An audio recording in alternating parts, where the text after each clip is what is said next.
El peligro está en convertirte en un simpatizante del reino de Dios, en amar la cultura de Dios, pero no ser parte de ella. Eso es peligroso, porque te puede hacer pensar que eres salvo cuando aún no lo eres.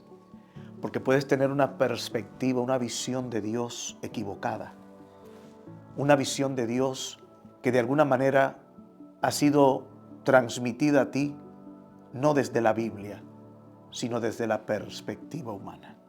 Porque la evidencia de que el reino de Dios ha llegado a tu vida es que tú cambias tu manera de pensar. Tú no puedes ser gobernado por la filosofía humana.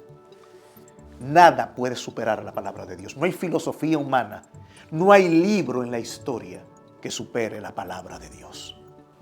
No hay nada, no hay esquemas que puedan definir quién puedes tú ser en Cristo. Solo la palabra de Dios te dará la dirección, te dará la experticia, te dará el crecimiento para poder ser fructífero. Así que Dios comienza a trabajar en nuestro interior.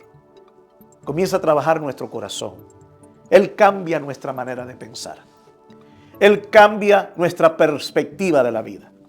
Él cambia los esquemas, las actitudes de nuestra mente y de nuestro corazón. Y nos va transformando a la imagen de Cristo.